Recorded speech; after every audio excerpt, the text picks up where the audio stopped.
getting results. This is News 6 at 11. Now at 11, a man claims he's the victim of racial discrimination and says this picture of his supervisor proves it. The letters KKK appear on the hood while he's holding what looks like a burning cross.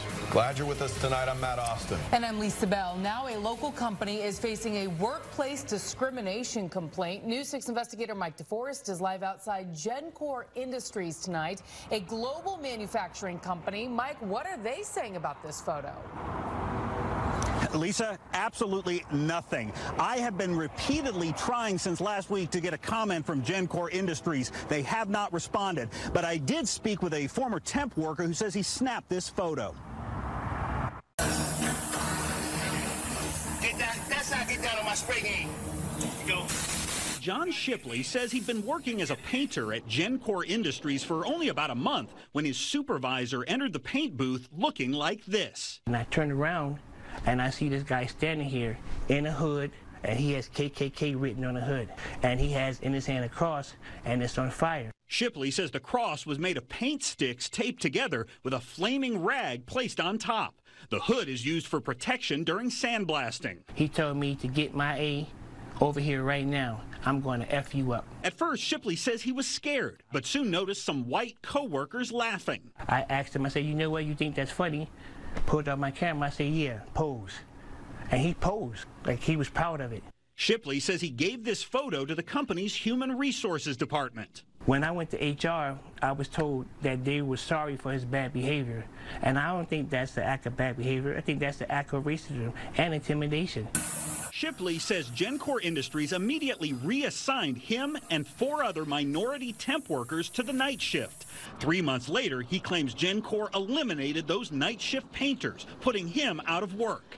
Now Shipley has filed this complaint with the federal agency that investigates workplace discrimination. Who plays like that on the job as a manager?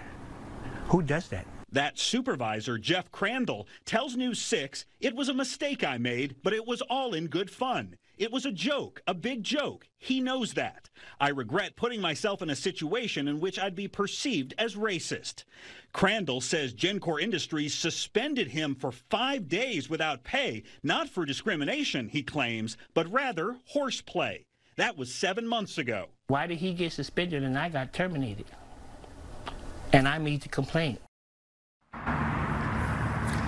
GenCore industry representatives have not answered that question for us. I've spoken to the Human Resources Director twice without getting answers. I've left a voicemail for the CEO. I've sent several emails to the company. I even walked up those steps back there and left my business card with the receptionist. Absolutely no response. Meanwhile, that supervisor was back on the job here today. Matt and Lisa. Mike DeForest reporting live for us tonight. Thank you.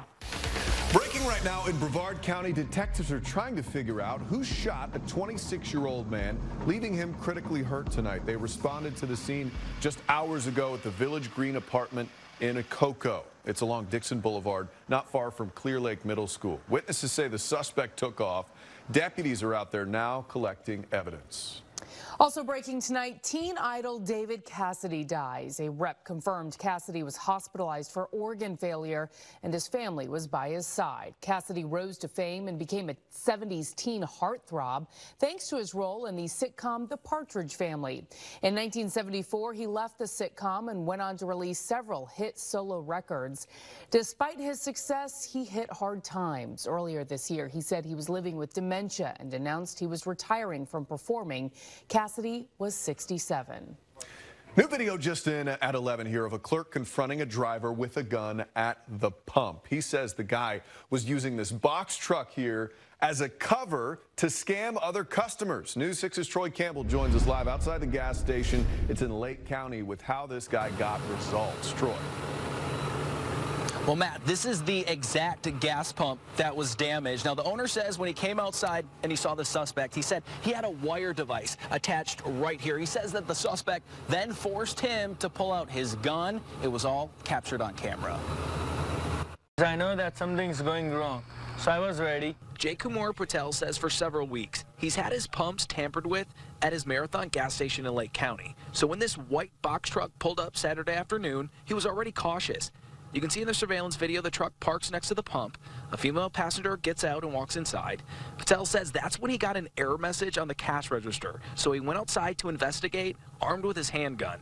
You can see the female walk back to the vehicle, and Patel follows shortly behind. The gas station owner says he then confronts the man, identified as 43-year-old Lazaro Castro, who he claims was attaching a skimming device to the pump. I saw the wire going on. Then I busted on his door, like I kicked on his door. And then after he yelled on me, so I went back and pulled the gun out. The recording shows the tense moments as Patel draws his gun and then backs up, fearing to be ran over.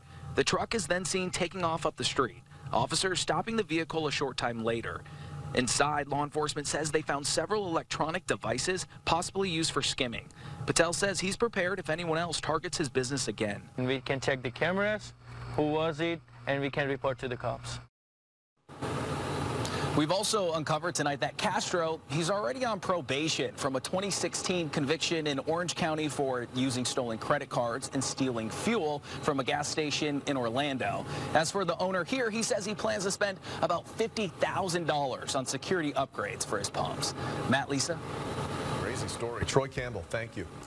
There's a manhunt happening right now after a terrifying attack on a woman and her daughter. Volusia County deputies say Darian Myler smashed through a window and kicked down a door before punching his estranged girlfriend and her child in the face on Thursday. Investigators tell News 6 the 41-year-old does not have an address but is known to be around the DeLand area where the attack happened. If you see him, call Crime Stoppers at 1-888-277-TIPS.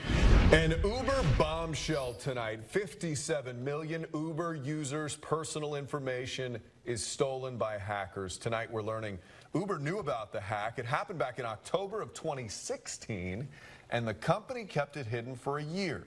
Bloomberg reported the stolen data included names, email addresses, and phone numbers. The report says Uber was legally required to report the hack.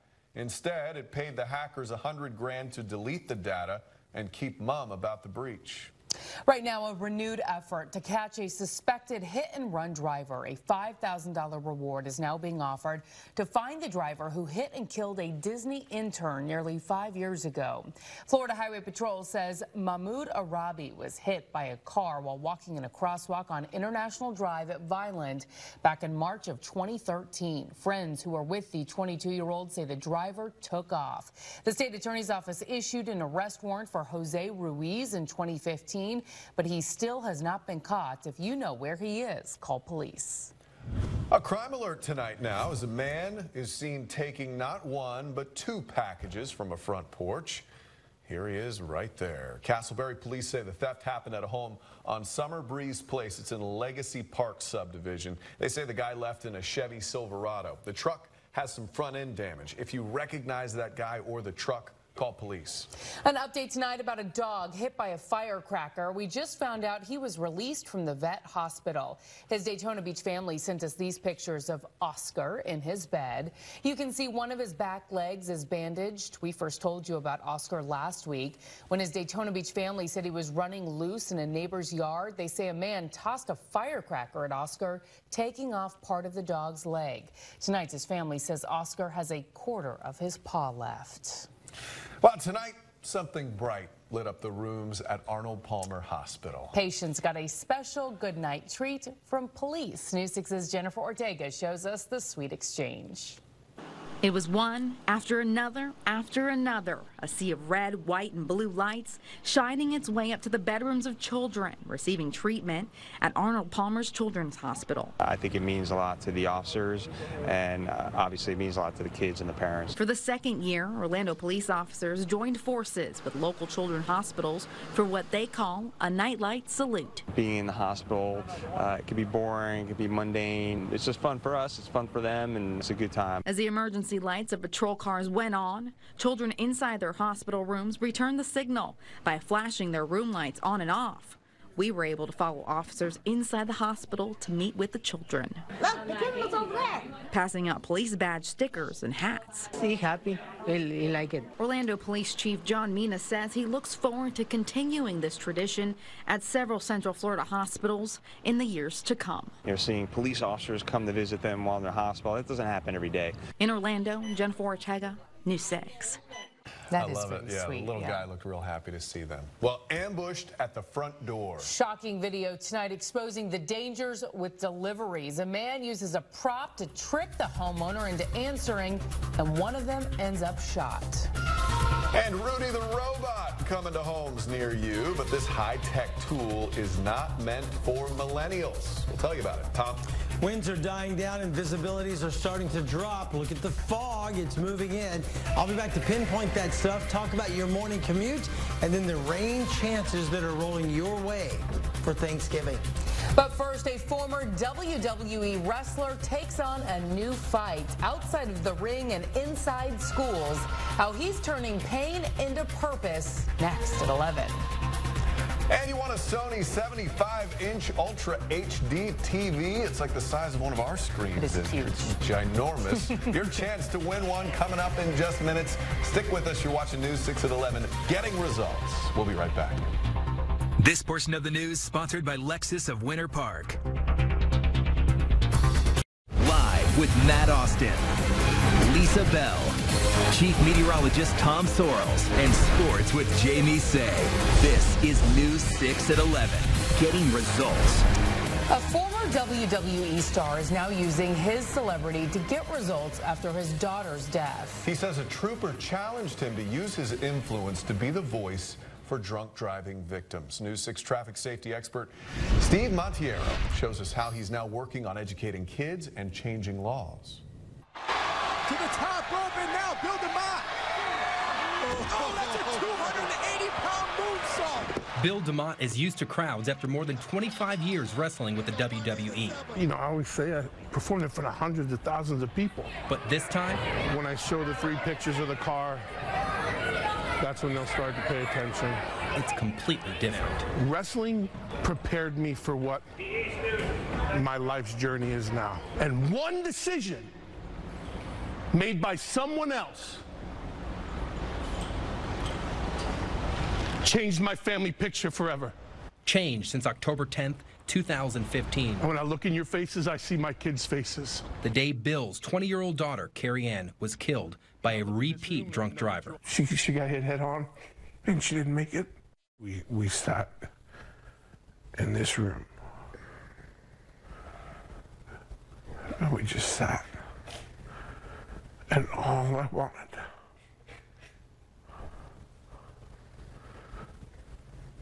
was for Carrie Ann to come home. But Carrie Ann wouldn't be coming home. So the family created the Carrie Ann DeMott Foundation. I want you to remember this. The goal? The decisions you make. Educate, raise awareness, and change laws. Affect more people than you'll ever know. Carrie's Law is going to ask for accountability. Right now, judges can lower the punishments, even for repeat offenders. Carrie's Law would make first-time offenders with a blood alcohol level of 0.15 or greater unable to plead that charge down. A second offense of 0.10 or more would make it mandatory to install an ignition interlock system, a device a driver has to breathe into in order to start their car. With one pen, we can hold a nation accountable. So we don't have 3rd, 4th, 5th offenders. Bill realized the impact he could have with children. The decisions you make today determine the stories you tell tomorrow. And as a parent, all you can hope is that your kids have touched someone. I sit here knowing that my daughter is, I appreciate your time, changing the world. The foundation is also working to get local bars and restaurants to take Carrie's promise and take more responsibility to make sure patrons have a safe ride home. Trooper Stephen Montiero, News 6. Now you can help. The Carrie Ann DeMott Foundation is now selling tickets for their 2nd annual dinner banquet. To buy tickets and to hear more of the DeMott story, head to clickorlando.com right now to find it at the top of the homepage. I can tell you I've had the honor of talking to kids with Bill, and it is a story that there was not a dry eye in the place. It's a very powerful story. Absolutely. I was just going to say an incredibly powerful message, very emotional too, and you could see that he was making a difference it by changes being out there. what those kids think about that, that's for sure. Chief Meteorologist Tom Sorrells. Hey, how are you? What do you got going on for us tonight? Not the best, not the best. I've got fog, I've got rain for the holiday. It's not the best, I know. I'm not going to win any popularity awards tonight, I don't think. Hey, the rain is slowing down for tonight, but the dense fog is setting up. It's already starting in places. I'll show that to you in just a moment. Rain chances are down for tomorrow. I don't see a whole lot of rain coming in. We'll break that out as well. But by Thanksgiving, daytime highs will be in the mid-70s, and we will be pinpointing rain through a large part of our Thanksgiving Thursday. I want to start tonight's weather story with some storm pins. It's the voice of God shot. And that's a great one, isn't it? It is good. I love that shot. What about that one? That's pretty. All of my shots tonight are kind of coastal, from Brevard County anyway. This is from West Melbourne, from Reed, number 9. And look at that, the moon tonight. Oh, cool. Well, that's a good moon Isn't shot. that cool? Normally when the moon is like that, you know, the folklore is that it catches all the rain and it won't rain much. Wrong. Yeah, we're going to wreck that. Totally going to wreck that. Storm Pins available in your app store right now for absolutely free. Please download it so you can see what we're showing you. Here goes the rain in the last hour, all the way out of Volusia County now. Future radar takes the last of that and just gets rid of it all. Daytona Beach looks really good. We can see the pier and everything from our tower cam. It is 67 degrees right now in Daytona Beach. In Orlando, beautiful. Visibility is great. We're holding it at 66 degrees. A light breeze from the north at 3. I'll talk about that in a moment. Other temperatures for you, 63 Ocala, 63 in Gainesville. Temps are dropping. Winds are calming down. See the wind speeds and directions? Calm, calm, calm. 3-mile-per-hour wind there. You get calm to 2 or 3 miles per hour. That's just enough to stir it and make the fog worse. Fog pinpointer visibilities. The Villages, you're down to 2.5 miles, 7 miles in New Smyrna Beach. And these pockets you're seeing here, that's the dense fog beginning to set up. First thing tomorrow morning, you're going to want to check in with Troy to see how bad the fog is before you hit the road. Fog tracker 5, 6, 7 a.m.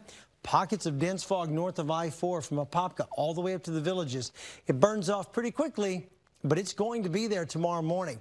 The moisture for the week is setting up out here in the Gulf of Mexico. Eventually, we do get more rain.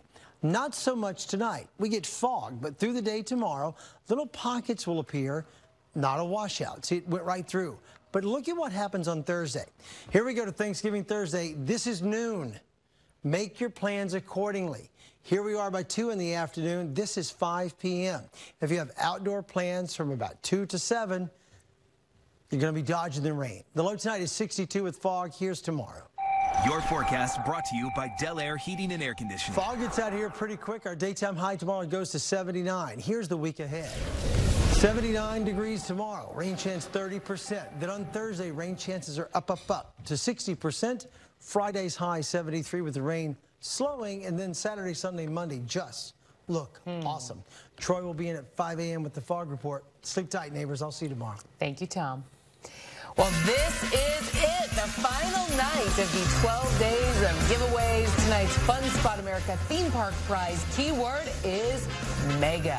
Go to clickorlando.com/12 days right now and enter the keyword for your chance to win. Tonight's prize is a Sony 75-inch Ultra HD TV. Thanks for watching. It's going to be sharp, too. 4K. We're going to see all of your wrinkles on that thing. There's a lot of them. Get ready. Yes, get ready. Yeah. Well, he wears a badge and takes down criminals. All right, coming up, how a police dog is proving he's just like his fellow officers. Plus, ambushed at the front door. Still ahead, the dangerous disguise robbers used to trick a homeowner.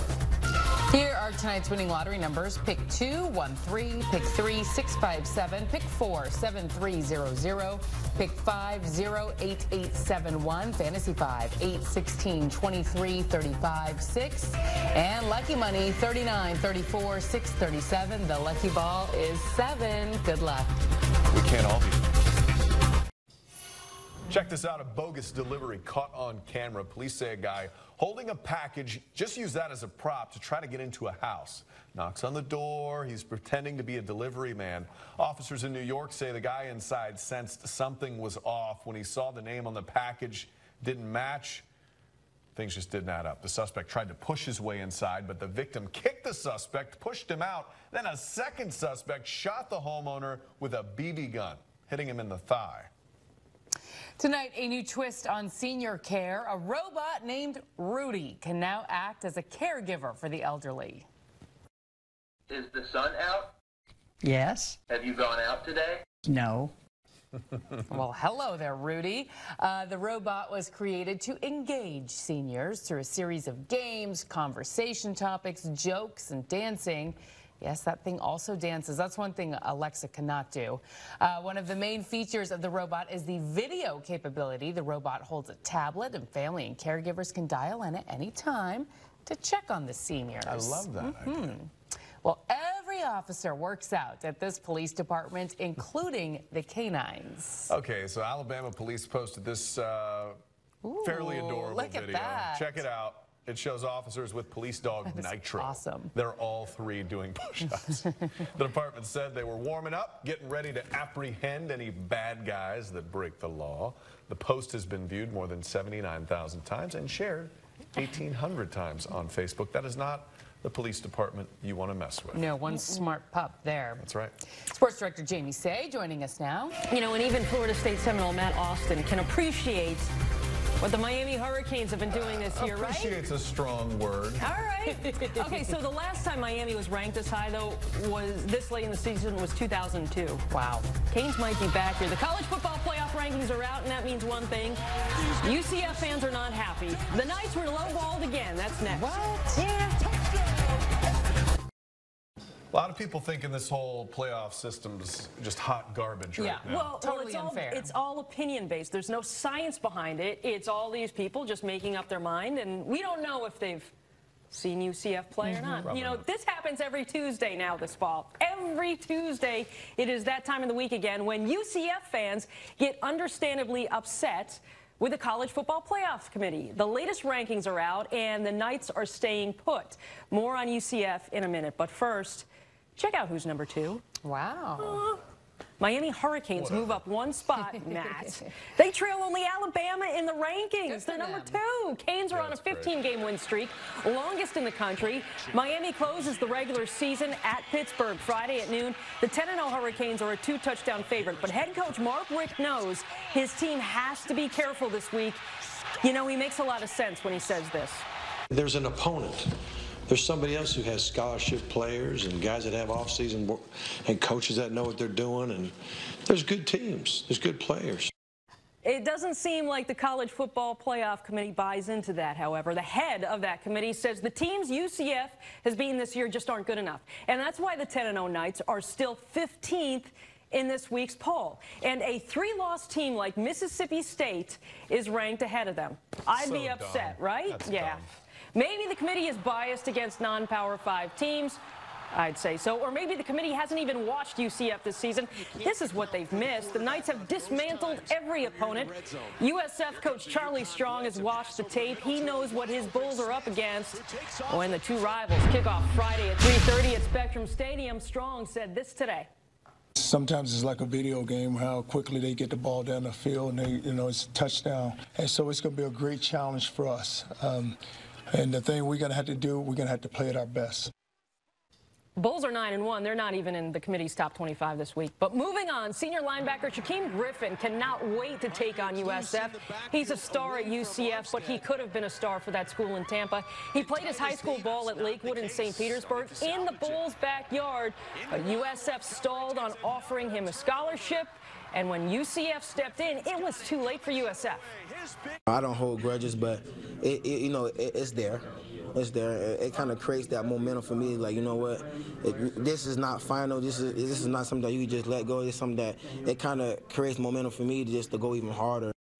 Look for a huge game from Shaq on Friday. Tune into 96.9 The Game tomorrow morning for Open Mic. I'm going to be on with our friend Mike Bianchi talking football, college, NFL. It's tomorrow morning at 8:15. Sounds good. Thank you very much. Thanks for joining us. We break news at clickorlando.com. Morning news starts at 5 a.m. Have a great night. Night.